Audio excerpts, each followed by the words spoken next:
सुखी वो नहीं जिसके पास सब कुछ है, सुखी वो है जिसके पास सेटिस्फेक्शन है। आप क्या करके संतुष्ट होते हैं? क्या आपके पास में कोई एक वजह है सेटिस्फाइड होने की? ऐसा क्या काम है जिसको करने के बाद में आपको रियल सेटिस्फेक्शन मिलता है? तो आपका जवाब होगा कि मुझे अपने बनाए हुए सपनों के लिए मेहनत करके सेटिस्फेक्शन मिलता है। मैं जो करना चाहता हूँ वही करके खुश होता हूँ। लेकिन क्या आप सेटिस्फाइड हैं? क्या आप जो कर रहे हैं उससे आप क्या संतुष्ट हैं? क्या आपके पास में वो है जो आप चाहते हैं, या जो आपके पास में होना चाहिए, या आपके पास में जो है उसी से आप केवल संतुष्ट हैं? क्या आप वहां तक पहुंच गए जहां तक आप जाना चाहते थे? फिर आपका जवाब होगा कि नहीं। तो ऐसा क्यों है मेरे दोस्त? फिर आप कहोगे कि मेरी मेहनत इफेक्टिव नहीं है, मैं शुरू नहीं कर पाता हूँ, शुरू कर देता हूँ तो बीच में छोड़ देता हूँ, मेरे काम बनते बनते रह जाते हैं, सिलेक्शन होने वाला था लेकिन यार 1 नंबर कम पड़ गया। मेरा मानना है कि इन सब की वजह है आपका खुद पर विश्वास नहीं होना। 1 नंबर कम पड़ सकता है, हो सकता है, कोई दिक्कत नहीं, इंसान हो आप भी। अगली बार कोशिश नहीं करना, या अगली बार जब कोशिश करो तो अपने दिमाग में ये बिठा लेना कि यार पिछली बार भी रह गया था, इस बार भी रह ही जाऊंगा, तो छोड़ो क्या करना। ये जो विचार है ना, ये विचार आपके सपनों को तोड़ता है, आपकी अपनी हिम्मत को तोड़ता है। आपने कभी खुद की इतनी वैल्यू नहीं की कि आप खुद को वैल्यूएबल बना सकें। आपको पता होना चाहिए कि क्या करना है, कैसे करना है। जानवरों की तरह जिंदगी को काटते नहीं रहना है, जस्ट हैव सम प्लान। आज की भागदौड़ भरी जिंदगी में लोगों के पास खुद के लिए वक्त नहीं होता, खुद से बात करने का टाइम नहीं होता, पता नहीं किसके लिए जी रहे हैं। उनकी दिनचर्या इतनी बिजी रहती है ना कि वो काम काज और जीवन की परेशानियों के बीच फंस कर रह जाते हैं, जैसे मकड़ी के जाल में कोई दूसरा कीट पतंग फंस जाता है उस तरह से। और फिर मेंटली और फिजिकली दोनों तरीके से अलसाए हुए रहते हो आप। इन सब की वजह है आपकी बिगड़ी हुई लाइफ स्टाइल। आपने खुद को इतनी छूट दे रखी है ना कि आप कभी भी उठ सकते हैं, कभी भी सो सकते हैं, कुछ भी सोच सकते हैं, कुछ भी कर सकते हैं, कहीं भी जा सकते हैं। किसी को ना नहीं करना, या कोई आपको हर्ट करके चला जाता ना तो आप हर्ट भी हो जाते हो और कोई आपका फायदा भी उठा सकता है। अपने हिसाब से आपके खुद के लिए आपकी कोई रिस्पॉन्सिबिलिटी नहीं है, कोई रूल नहीं है खुद के लिए। वाई, क्यों?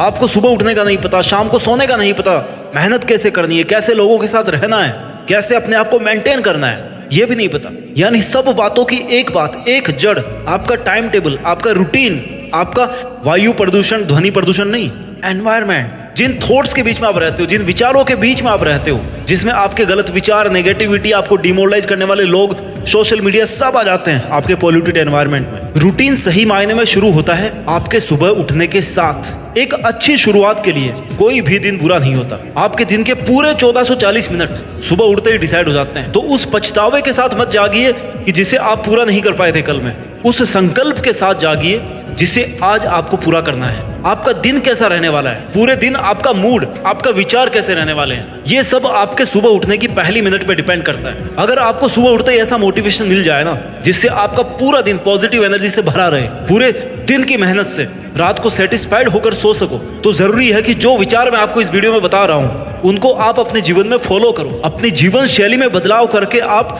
खुद को ज्यादा एनर्जेटिक बना सकते हो, अपने सपनों के लिए ज्यादा काम कर सकते हो, पूरे दिन पॉजिटिव रह सकते हो। अपनी जिंदगी के ना जितने काम बिगड़े हुए हैं उन सबको आप ठीक कर सकते हो। जीवन में सकारात्मक ऊर्जा लाने के लिए रोजाना सुबह कुछ अच्छी आदतों को शामिल करना बहुत जरूरी है। जब सुबह जल्दी उठ रहे हो ना तो सबसे पहले गॉड को थैंक यू बोलो कि ईश्वर आपका धन्यवाद जो आपने मुझे एक और दिन दिया है, इस सुहानी सुबह तक आपको जिंदा रखा है। नहीं तो कई लोग हैं जो अगली सुबह उठ ही नहीं पाते। आपके पास अपने सपनों को हकीकत में बदलने का समय केवल आज का है। कौन जाने कल आपके पास समय हो या ना हो। इसलिए ईश्वर का शुक्रिया करने से आपके मन में स्टेबिलिटी आती है, आपको अपने अस्तित्व का आभास होता है। खुद को पॉजिटिव रखने के लिए पॉजिटिव अफर्मेशंस और ग्रेटिट्यूड बहुत जरूरी है। हमेशा हर दिन सुबह अपने आप को पॉजिटिव अफर्मेशंस दो। खुद से कहो कि मैं हर दिन बेहतर बनता जा रहा हूँ, मेरे कल से मेरा आज बहुत अच्छा है, मेरी लाइफ में बहुत सारी खुशियां आ रही है, मैं सबसे बेहतरीन इंसान हूँ, मैं अपनी लाइफ में कुछ भी हासिल कर सकता हूँ, मेरे अंदर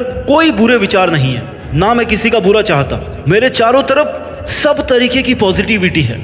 खुद को ऐसा कहने से आपकी आत्मा को, आपके मन को यह पता चलता है कि आप क्या हैं। ये सब सुनकर आपका मन आपके चारों तरफ एक सकारात्मक ऊर्जा का घेरा बना के रखता है। आपके जीवन में जो कुछ भी है उन सभी चीजों को याद करो और अपने ईश्वर से कहो कि हे मालिक, जो तूने मुझे दिया है, जो तू मुझे देने वाला है या जो तू देना चाहता है, उन सब के लिए शुक्रिया। Thank you God for everything in my life. Some of Them were blessings and some were lessons. And I'm grateful for every single thing you sent my way. Positive affirmations और ग्रेटिट्यूड के कारण ना आप अंदर से बहुत ज्यादा positive महसूस करते हो। इससे लाइफ और भी ज्यादा बेहतर होने लगती है। आपके मन में अगर बुरा ख्याल आ रहा है ना, या आपको कुछ भी अच्छा नहीं लग रहा, कुछ भी ठीक नहीं लग रहा, तब भी अच्छी चीजों को याद करके ईश्वर का शुक्रिया करना नहीं भूले, क्योंकि हो सकता है आपकी हालत इससे भी ज्यादा बदतर हो सकती थी। ईश्वर को हर चीज के लिए थैंक यू कहें। ये आपकी सबसे बड़ी और सबसे पॉजिटिव एनर्जी क्रिएट करने वाली ताकत होगी। हम जैसा सोचते हैं ना, हमारे साथ वैसा ही होता है। इसका मतलब ये नहीं है कि हम कभी नेगेटिव इमोशंस को महसूस ही नहीं करते। हम इंसान हैं, हमें हर तरह की भावनाएं महसूस होती है। It's normal. काम से लेकर पर्सनल लाइफ में कई बार हम बहुत निराशा महसूस करते हैं। दिन भर हमारे दिमाग में नेगेटिव थॉट्स चलते रहते हैं। कभी हम अपने पास्ट को और कभी फ्यूचर के बारे में सोच कर ना परेशान होते रहते हैं। तो कभी हमारी आसपास की सिचुएशन ऐसी होती है, आसपास के लोग ऐसे होते हैं जो हमें नेगेटिव फील करवाते हैं। इन सब की वजह से हम इतने तनाव में आ जाते हैं, डिप्रेशन में चले जाते हैं। लेकिन मेरे भाई, कैसी भी परिस्थिति हो, खुद को हराना है या खुद को जिताना है, that is totally depending upon you. ये आप पर निर्भर करता है। जब भी जिंदगी आपको पटक दे या पीछे ढकेल देना, तो समझ जाना कि एक बड़ी छलांग लगाने का वक्त आ गया है। खुद को इतनी पॉजिटिव एनर्जी देकर के रखनी है कि आप किसी भी अच्छे काम को शुरू करो, किसी भी बुरे विचार से निकलने का प्रयास कर सको। अगर कोई दुखों की खिड़की आपको अपनी जिंदगी की खूबसूरती देखने से मना कर रही है ना, रोक रही है ना, उस खिड़की को बंद कर दो यार। मन के हारे हारे, मन के जीते जीत। आपको बस अपना मन बनाना है। मन आप जीत सकते हो। और मन पर कंट्रोल मेडिटेशन, योगा और प्राणायाम से किया जा सकता है। It's possible. लोगों ने किया है ऐसा, आप भी कर सकते हो।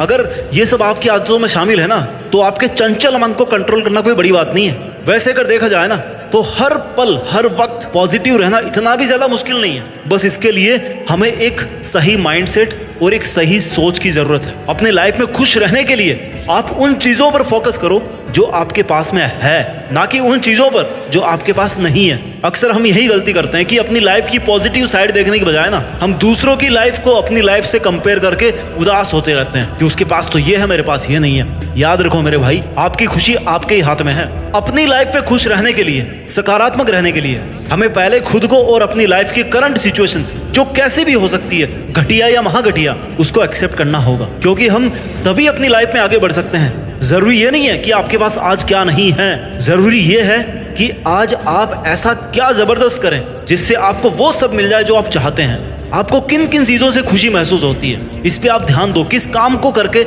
आपको सेटिस्फेक्शन मिलता है, उन चीजों, उन कामों को लेकर खुद को और ज्यादा बेहतर बनाने की कोशिश करो। दुनिया भर की उलझने पालने से अच्छा है कि खुद पर और अपने ड्रीम्स पर फोकस करो और देखो कि आप अपनी लाइफ में कैसे आगे बढ़ सकते हो। आपके पास अभी कौन सी चीजें हैं और फ्यूचर में आपको क्या क्या करना है, जिंदगी में किस मुकाम को हासिल करना है, इस बारे में सोचो और वैसा पॉजिटिव एटीट्यूड अपने अंदर लेकर के आओ। क्योंकि जिंदगी में जो बुरी परिस्थितियों के आंधी तूफान चलते रहते हैं ना, उनका कोई अंत नहीं है। वो आगे से आगे बढ़ते रहते हैं। ऐसा कोई काम नहीं है जिसको करने के बाद आपको ये लगे कि बस आज के बाद मुझे कोई प्रॉब्लम ही नहीं आएगी। यार, problems are just part of life. आपको उन प्रॉब्लम्स को ये दिखाना है कि आपके मन में उनकी वजह से कोई डर नहीं है। आप सुकून से अपना काम करें, ठहराव है आप में, कुछ कर दिखाने का जज्बा है आप में। वक्त, हालात, मौसम कैसे भी हो, तू लड़ना सीख, तू चलना सीख, तू आगे बढ़ना सीख। शांति का मतलब ये नहीं है कि आपके बाहर सब कुछ शांत है, सब सुंदर दिख रहा है, कोई हलचल नहीं है, क्योंकि ये शांति टेम्पररी है। शांति का मतलब है हमारे अंदर सब कुछ शांत है, हमारा मन शांत है, वही असली शांति है। क्योंकि जिसका मन अगर शांत नहीं है ना, तो उससे कितनी ही सुंदर जगह पे ले जाके बैठा दो, उसका मन वहां भी दुखी रहेगा, वहां पे भी वो खुश नहीं रहने वाला। लेकिन जिसका मन शांत है ना, उसके बाहर चाहे कुछ भी हो रहा हो, मौसम कैसा हो, आंधी तूफान कैसे हो, गर्मी हो, सर्दी हो, बरसात हो, कोई भूकंप आ रहा हो, पहाड़ टूट रहा हो, कुछ भी हो रहा हो, आसपास सब कुछ नष्ट हो गया हो, लेकिन उससे भी उसको कोई फर्क नहीं पड़ेगा। बिकॉज उसका मन शांत है। उसकी लाइफ में एक ड्रीम है, उसी ड्रीम के लिए वो शांत रह के काम कर रहा है। He is focused in his life. जिंदगी एक आईने की तरह है। ये तभी मुस्कुराएगी जब हम मुस्कुराएंगे। जिंदगी के बारे में जैसा सोचेंगे, जैसा देखेंगे, जैसा सुनेंगे, वैसे ही बनते जाएंगे। इसलिए अच्छा सोचो, मन को शांत रखो, मेडिटेशन करके माइंड को कंट्रोल करना सीखो, खुद से बातें करना सीखो, खुद से सवाल पूछना सीखो। जब हम खुद से बातें करते हैं ना, तो नेगेटिव बातें बिल्कुल नहीं करनी चाहिए, बल्कि खुद को मोटिवेट करना चाहिए। ये नहीं सोचना कि हमेशा मेरे साथ यार बुरा क्यों होता है, या मुझसे नहीं होगा, या मुझ में ऐसी काबिलियत नहीं करने की। इस तरह की बातें नहीं कहनी खुद से, क्योंकि धीरे धीरे ये हमारी आदतें बन जाती है और हम अपना लेवल ऑफ कॉन्फिडेंस खो देते हैं। तो ध्यान रहे, जब भी खुद से बात करें ना, पॉजिटिव रहो और कहो कि I can do it, if somebody else can do I can also do, और मैं उससे बेहतर ही कर सकता हूँ। इस तरह की बातें अपने आप से कहें। You are the best friend of yourself. ऐसी सभी फालतू की इच्छाओं, लोगों, आदतों का साथ छोड़ दे जो आपकी प्रोग्रेस को रोक रहे हैं, कम कर रहे हैं। आपको बस अपना लक्ष्य याद रखना है, उनकी तरफ, अपने लक्ष्य की तरफ बढ़ते जाना है। आप ये कर सकते हैं, आप में इससे भी ज्यादा करने की काबिलियत है। इसलिए खुद को डिमोरलाइज और डिमोटिवेट कभी नहीं करना। यूनिवर्सिटी ऑफ टोरंटो की एक रिसर्च में बताया गया है कि खुद से सकारात्मक बातें करने से हमारी इनर वॉइस हमेशा सकारात्मक रहती है। सबकॉन्शियस लेवल में खुद को बढ़ावा देना सीखते हैं। ये सोचना तो आप बिल्कुल ही बंद कर दो कि लोग क्या कहेंगे, आपके बारे में लोग क्या सोचते हैं। ये सोचना आपका काम नहीं है। आपका काम है कि जो आपको ठीक लग रहा है ना, जो आपके लिए सही है, वो आप करते रहें। सबको खुश रखने का जिम्मा नहीं है आपका, ना ही आप रख सकते हैं। एक को खुश रखोगे ना तो दूसरा दुखी हो जाएगा। इसलिए जिसमें आपका, आपके परिवार का, समाज का हित हो वही कीजिए। लोगों की सोच को साइड में रखते हुए अपनी जिंदगी का मजा लेते हुए जिंदगी का सफर तय कीजिए। कोई परेशानी, कोई मुसीबत या कोई बीमारी ना आपके जीवन से बड़ी नहीं हो सकती। आपके जीवन का हर पल ईश्वर के द्वारा प्लान्ड है। बस आपको उस प्लान को एग्जीक्यूट करना है। आपको बस कदम उठाना है, रास्ता ऊपर वाला दिखाएगा। अगर आप समय के साथ नहीं चलेंगे ना तो आपको समय पीछे छोड़ करके किसी और के साथ चल देगा। अकेले बैठे रहना, फिर हाथ पे हाथ धरे। आपको अपने लिए समय बचाकर उस पर काम करना है। अच्छे परिणाम कोशिशों के मिलते हैं, टेंशन के नहीं मिलते, सोचने के नहीं मिलते, नेगेटिविटी के नहीं मिलते। अपने प्रयत्नों और प्रयासों से हमें परिस्थितियों, अपने एफर्ट्स की वजह से अपनी जो बैड से बैड कंडीशन है ना, सिचुएशन है, उसमें भी आप धैर्य रख करके, साहस और मनोबल से सामना करते हुए आप उनको पछाड़ सकते हो, उनको अपने अनुकूल बना सकते हो। सफलता और विफलता एक ही सिक्के के दो पहलू होते हैं, याद रखना। कोई भी काम शुरू करने से पहले आपको यह स्वीकार करना कि भाई मैं जीत भी सकता हूं, मैं हार भी सकता हूं। अगर मैं जीत गया तो इसमें आगे काम करूंगा, अगर मैं हार गया तो अगली बार जीतने तक इस पे फिर काम करूंगा, लेकिन गिव अप नहीं करूंगा। अपनी हार को स्वीकार करने की ताकत बहुत कम लोगों में होती है। एक बार फेल हो जाने के बाद ना वो दोबारा कोशिश करना ही नहीं चाहते, टूट जाते हैं, सोच लेते हैं, मान लेते हैं कि यार मुझसे नहीं हो पाएगा, ये काम मेरे लिए बना ही नहीं है। जबकि ऐसा कोई काम नहीं है जो आप नहीं कर सकते। फिर से शुरुआत करने से मत घबराना, क्योंकि इस बार शुरुआत सुनने से नहीं, अनुभव से होगी। याद रखना इस बात को। इतिहास हजारों बार ठोकर खाने से बनते हैं। इसलिए अधिक से अधिक अच्छा सोचें, अच्छा करें, दूसरों की अच्छाई की सराहना करें। जो देंगे ना वही डबल होके वापस आएगा आपके पास। ईश्वर में आस्था रखने व उसके प्रति डिवोटेड भाव से जीने से एक अलग आत्मविश्वास और निश्चिंतता का भाव क्रिएट होता है और हम पॉजिटिव रह सकते हैं। कोई दूसरा आपको खुश रख सके या नहीं रख सके ये मुमकिन नहीं है। खुद खुश रहना सीखिए। इतना समझ लो कि सुख दुख, हार जीत और सफलता विफलता ये सब जीवन के इंपॉर्टेंट पार्ट है जो आपकी लाइफ में आते जाते रहते हैं। इन्हीं के साथ से जीवन को गति मिलती है। आपके जीवन की हर अगली सेकंड उस भगवान के द्वारा दिए गए एक वरदान के बराबर है, क्योंकि सिर्फ भगवान को ही पता है कि आपकी कौन सी सेकंड यहाँ पे लास्ट होने वाली है। इसलिए जीवन के हर पल को चैलेंज समझकर सहजता और सरलता से खुशी खुशी जीवन को बिताइए। आनंद और उल्लास से भरे रहो। पता नहीं कब जीवन समाप्त हो जाए। आपका सुबह जल्दी उठना, खुद को अच्छा महसूस करवाना और खुद से अच्छी बातें करना, खुद को अप्रिशिएट करना, ये सब आपको पूरे दिन भर की थकान से दूर रख सकते हैं और आपके टारगेट की तरफ आपको धकेल सकते हैं। आप पूरे दिन एनर्जेटिक रहकर और फोकस्ड रहकर अपना काम कर सकते हो और हर सुबह की इसी तरह से शानदार शुरुआत करके देश में अपना ही नहीं बल्कि दुनिया में अपना नाम रोशन कर सकते हो। जय हिंद, वंदे मातरम।